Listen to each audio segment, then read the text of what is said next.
How can I promote a new single regularly without spamming people's news feeds? And that's from Charles W95.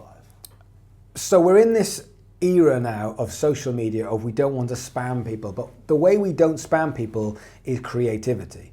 So you are a creative, you've come up with the music, you're in your band, you've now got the single.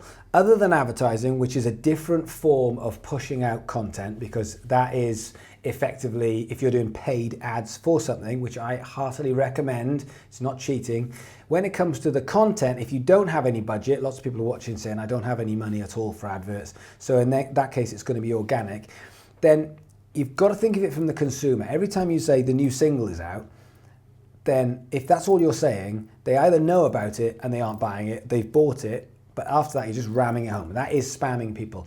But your job is to be creative. So effectively your job is to make content which brings value, and then alongside that there is that call to action or that acknowledgement of the new single, EP or album. A couple of examples, okay? If you just go, singles out, go and buy it. Or would you put the chorus, if you've got a video, cut the chorus or a bit of the chorus and say, new singles out, for the rest of the thing, for the whole thing, go here. Would you play a live performance of the track, the whole thing, acoustically, and then say, that's our new single, if you want to hear the recorded version, go here? Are you going to do a vlog? Are you going to do the lyrics? Are you going to do something which brings people value, something which is interesting, which then on the back of that, once you've got their attention because you've done something that brings value to them, then after that, you're starting to actually push the single. Because otherwise you're just saying singles out, singles out, singles out. So there is a certain amount of reminding, there is a certain amount of actually telling people, but after that, you are spamming people. So for me, the strategy for 2019 is this. You make content like we've always done on social media, but you reserve small amounts of money. Now I know people are watching and they haven't got any money, I get that, but we're talking like 10, 20 pounds every so often to make sure that when you make a great piece of content, it's seen.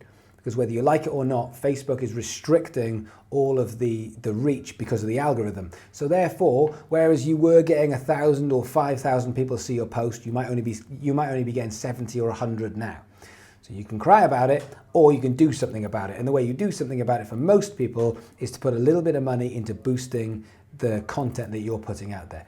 But the smart way then, if you've got a bit of money to put behind it, rather than doing a PR campaign, the smart money then is to put adverts running alongside. So you've got the proof and the trust and the community side to things, but also you've got the ads running alongside, which you can direct to the people who've already seen your content and say, by the way, singles out, if you want to go and check it out, nip over to Spotify, here's the link.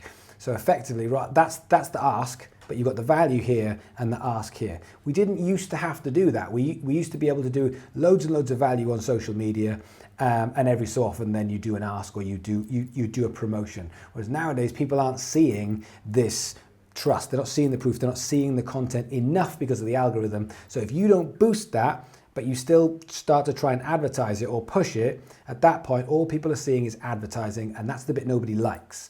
People are happy to put up with advertising if there is a good bit of value attached, which is why you see YouTubers who'll make a 10-minute video on something very, very interesting, really, really good, and at the end of it they'll say, right, you know the drill, I've been sponsored by this, and we all go, yeah, fine. If it means you get to do more videos, I'll take 30 seconds at the end where you talk about some sponsor or some advert. We don't mind that, but we only don't mind because of the value that comes before it. So we get the value and then we accept an advert. That's the way we are thinking now in 2019.